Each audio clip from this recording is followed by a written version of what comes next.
Na mtazamaji wangu, natumai mzima na buheri wa afya popote pale ulipo. Kwa mara nyingine karibu tena katika YouTube channel yetu. Na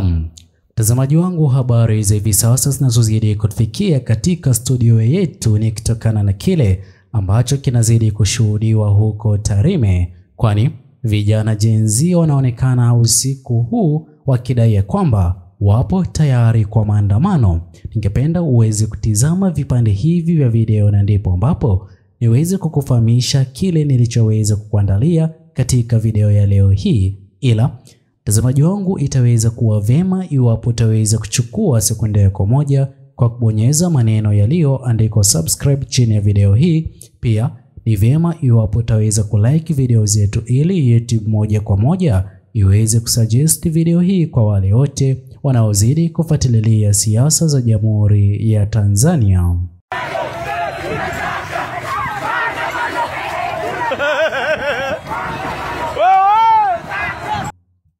Naam, mtazamaji wangu, hivi sasa gumzo nzito katika mitandao ya kijamii ni kuhusiana na kipande hicho cha video nilichoweza kukitanguliza katika video hii. Amini usiamini, leo hii ikiwa imeweza kusalia siku mbili maandamano makubwa na ya kihistoria kushuhudiwa katika Jamhuri ya Tanzania, hivi sasa vijana Gen Z wanazidi kuonyesha kile ambacho wanajaribu kumaanisha tarehe 29 itaweza kuwepo, ijapokuwa uongozi mzima wa serikali awamu ya 6 ukishirikiana na viongozi wa kiusalama wameweza kutoa onyo kali kwa wale wote wanaozidi kufanya maandamano ama kuwa na mipango ya maandamano. Na tukio la hivi punde kutokana na kile ambacho ameweza kukifanya ni kumteka mmoja wa watu maarufu katika Jamhuri ya Tanzania ambaye ni Niffer, kutokana na challenge aliyoweza kuifanya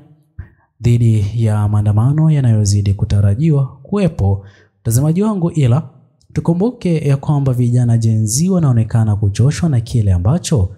hivi sasa uongozi mzima wa serikali awamu ya 6 na viongozi kuwa chama cha CCM wameweza kupuuza na hata hawajaweza kutilia mashinani chochote kile ambacho vijana Gen Z waliweza kupendekeza viweze kufanyika kabla ya uchaguzi mkuu wa mwaka 2025 kuweza kufanyika tarehe hiyo 29. Sasa mtazamaji wangu, hatua hii inazidi kufanya Watanzania wengi na hata baadhi ya watu katika mataifa ya kigeni kukosoa vikali serikali ya awamu ya 6. Mtazamaji wangu, amini usiamini, hivi sasa Rais Mama Samia Suluhu Hassan anaamini ya kwamba kutokana na bidii yote aliyoweza kuwekeza, hakuna yoyote yule ataweza kuandamana naye ataweza kushinda uchaguzi mkuu wa mwaka 2025. Mtazamaji wangu, sababu zinazozidi kumsaidia ama kumfanya Rais Mama Samia Suluhu Hassan kuamini hayo yote ni kutokana naye kufanikiwa kuzuia Mheshimiwa Tundu Lissu gerezani na hata mpinzani mwingine aliyekuwa na nia ya kuwania kiti cha urais kuwa gerezani. Vilevile anaamini kwamba vijana Gen Z hawataweza kuandamana kutokana na bidii aliyoweza kuwekeza kipindi na wakati ambapo katika stage za mwendo kasi kuliweza kuvamiwa ama vijana wa Gen Z waliweza kukataa basi za hapo awali na akaweza kuleta basi zingine mpya. Vilevile mtazamaji wangu, moja ya jambo ambalo Watanzania wengi hivi sasa wanalifahamu ni kutokana na wao kuamini kwamba iwapo hakutaweza kuwepo mabadiliko tarehe hii 29, basi miaka mingine 5 ijayo wataweza kupitia kile ambacho ameweza kukipitia miaka 5 iliyoweza kupita. Hii ina maana kwamba yote aliyoweza kupitia kuanzia mwaka 2021 kitaweza kuendelea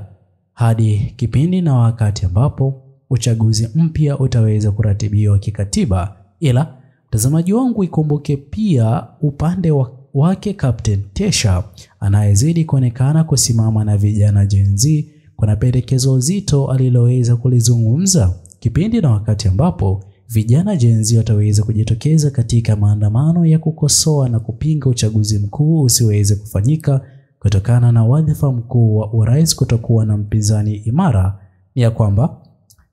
Captain Tesha aliweza kufahamisha vijana wa Gen Z iwapo ataweza kuandamana kipindi na wakati ambapo maafisa wa polisi wataweza kutumia nguvu kupita kiasi na kuweza kuanza kujeruhi wanaozidi raia yeyote yule wa Tanzania, basi itaweza kufikia muda ambapo maafisa wa kijeshi wataweza kulazimika kuingilia kati swala hilo, kwani ni kinyume na marufuku kabisa kwa maafisa wa polisi kutumia nguvu kwa waandamanaji, kwani ni haki ya waandamanaji kuandamana na pia ni haki waweze kuimarishiwa ulinzi, kwani wanafuatia kile ambacho kipo katika katiba ya Jamhuri ya Tanzania. Mtazamaji wangu, hili hapa limeweza kufanana na kile alichokuwa kikifanya Mheshimiwa Tundu Lissu na hata uhamasishaji aliyokuwa akiufanya. Mwisho siku iliweza kuibuka kuwa kesi nzito dhidi yake, kesi ya uhaini, jambo ambalo anazidi kulipinga na kulikosoa siku baada ya siku anapozidi kuwasilishwa katika mahakama kuu. Mtazamaji wangu, amini usiamini, vijana Gen Z bado wapo na msimamo ya kwamba Mheshimiwa Tundu Lissu angekuwa yupo huru, basi uchaguzi huu angeweza kushinda yeye. Na sote tunafahamu kwamba kile alichokuwa kikifanya Mheshimiwa Tundu Lissu aliweza kufanya uhamasishaji na akaweza kuweka hadharani kwamba kweli iwapo angeweza kuachiwa huru na aweze kupeperusha chama Chadema bendera katika nafasi ya urais katika kinyang'anyiro hiki cha mwaka 2025 dhidi ya Rais Mama Samia Suluhu Hassan, basi angeweza kuibuka kuwa mshindi, kwani aliweza kuwa na mbinu hii ambayo aliamini akiitumia dhidi ya Rais Mama Samia Suluhu Hassan kutokana na chama Chadema kutokana na chama cha CCM kupoteza umaarufu wake, angeweza kutoa vyama vingine vyote vya kisiasa,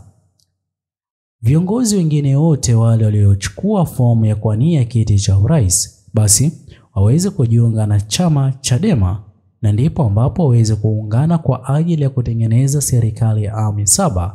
jambo ambalo litaweza kufanikisha azma yake Mheshimiwa Tundu Lissu. Pia